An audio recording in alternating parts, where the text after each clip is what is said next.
Hey, welcome back. Thanks for joining us at Zeph's Off the Grid. Today we're wrapping up a homesteading project. It's the culmination of months of waiting. We are bottling our homemade wine from September. It's now mid-April. We bottled some previously, and we do it in 5-gallon batches. We had 12 cases of California grapes we crushed, about 400 pounds, and it yielded approximately 36 gallons of red wine. So we're about to bottle 6 gallons of it right now. That's about 30 bottles worth of wine.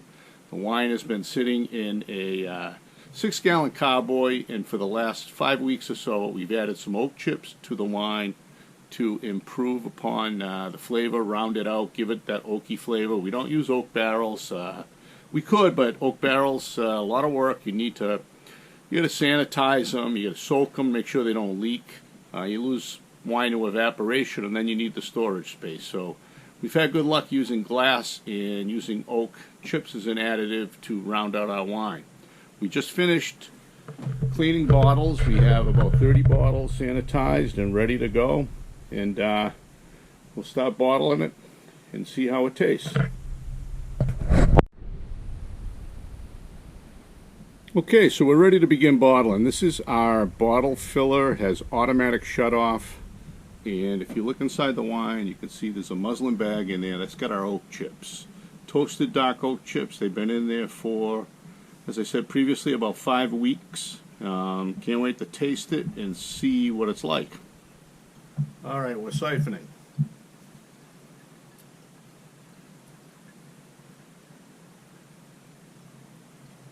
Now, a wine filler has an overflow tube and this automatic shutoff, which is a real game changer, so you don't have wine going all over the place. So any wine that spills is my fault. Here's a close-up of the bottle filler.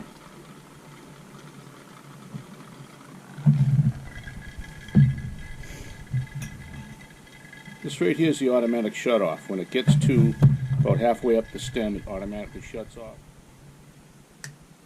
Alright, so before we get too far in the process, let's examine the fruits of our labor, shall we? Make sure it's okay.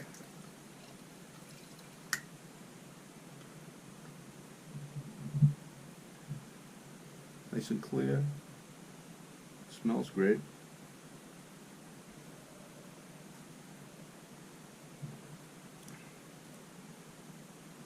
I'm not sure. Better taste it again.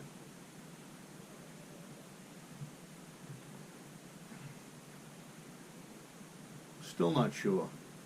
I think I should taste it a third time.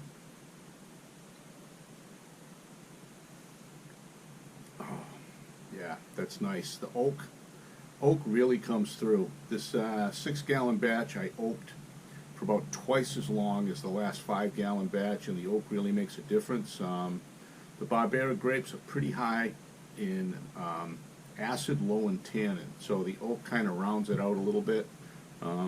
Barbera is characteristically known for being a rather fruity wine, so it still has that characteristic, but the oak takes a little of that fruitiness off and makes it a really nice, light, very drinkable wine. As we said before, we crushed 12 boxes of grapes. We ended up with 36 gallons. No sulfites. Do not add sulfites in the process, and it's the nice part about the homemade is it's loaded with dormant yeast, and the dormant yeast is vitamin B12. So if you happen to overindulge by accident sometime, the vitamin B12 really helps your body feel better the next day. So, bon appetito. So the corking procedure is pretty straightforward. Wine's filled to the top of the bottle, and simple mechanical corker. We simply put the cork in, apply the pressure, and it hammers home. So sometimes the corks are even, sometimes they're not, but it's all fine in the end. And basically when you're done, you have 24 hours to let the bottle stand up straight. Allows the cork time to cure so that the corks won't leak. and then after 24 hours you can turn the bottles on their side. So to take you through the procedure from start to finish, next year we'll be making a video starting with the beginning. So grapes are available from California at the market in September. Wholesale market, they sell a variety of grapes that you can buy. You can buy red grapes, you can buy white grapes. The variety of white is much greater than the variety of red is much greater than the variety of white. I've tried different grapes over the years. My favorite grape has been Barbera. I've had the best luck with it. It's consistent. It is a rather fruity wine in the end. It's low in tannins, high in acid. The quality's really good. It's very, very drinkable. You can drink it a little earlier than some other wines. So if you wanted to start, you crush in September, you can drink it at Christmas time if you really like to. So the process is such that I crush the grapes in a fermenter. They stay in the fermenter for approximately 7 to 10 days. You take a hydrometer reading, gives you your sugar content. You want to make sure you have that sugar content still slightly high before you press, because what happens, the yeast produces carbon dioxide and it produces alcohol. And when that wine is in the vat, you're getting a blanket of CO2 coming off the vat, and that is preventing oxygen from getting in there. And oxygen is one of the things that can cause problems with the wine spoiling. So it's imperative that you press the grapes, press the skins once you still have that layer of carbon dioxide on top. So the process is such that once you're done and you reach that point in the vat where you feel you need to move on to pressing, you take the free-run wine off, which is the juice that is still fermenting with the sugar that's in it, and you put it into your glass carboys. Once they're in the carboys, they ferment. Then the skins that are left, you take out and you put it in the press. And you slowly press that, and you get more wine out of that. You can discard the skins. People that make grappa will use the skins to do that. It's not something that, I'm not a fan of grappa, and it's not something I want to get engaged with. But I know people that use what's left over, the byproduct of making homemade wine, to produce grappa. Also, once you reach that point, the wine ferments in the carboys for about another 2 or 3 weeks, and then it goes into kind of a dormant state, and you have something called malolactic fermentation, which rounds the wine out. That happens as well. Around November, you can rack the wine. It's called racking, which means basically you siphon the wine out of the container into another container to get it off of the gross lees. And the gross lees are the dead yeast, the dormant yeast that settle out. Any kind of material that gets in the wine from the skins or the stems, that settles out. So normally you rack the wine 3 times between the end of the fermentation and your bottling period in time.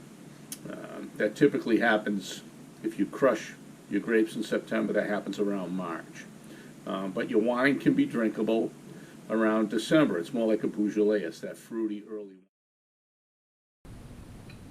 So at the beginning of the process, when you finish crushing, as soon as you complete that, you take off a container of juice and you put it in your hydrometer. And your hydrometer reading from that initial crushing will give you an idea of what your percentage of alcohol will be. So the yeast eat the sugar that's in that juice, and you get 50% of that in alcohol. So if you start off with 22% sugar in your original must, that juice that you begin with, you'll end up with approximately 11% alcohol when you're done. And it's a good idea to get an idea of where you are with your hydrometer reading, because if there's too much sugar, you might need to add water. If there's not enough sugar, you may need to add sugar. I've never had to make those adjustments in all the years I've been making wine, but I always take a hydrometer reading when we start. Also, I don't add any sulfites to my wine. I do not believe in adding sulfites. I like the fact that I do not get a headache from it when I drink it from the sulfites. But what I do that's a little different than traditional old school winemakers is I will add a yeast starter. I will not just let the natural yeast do their thing. So the night I crush the skins, I will take out a big pan of skins and juice, and I will add Montrachet yeast to that and let the starter get going overnight when it comes up to temperature, and then that good yeast strain will dominate once I put it into the crushed must to go from there to the fermentation stage. Hey, so bottling's complete. Nothing left to do but tip the bottles on their side and drink and enjoy the wine. Thanks for joining us on Zeph's Off the Grid. I hope you enjoyed this episode. We'll see you next time. Take care, everyone.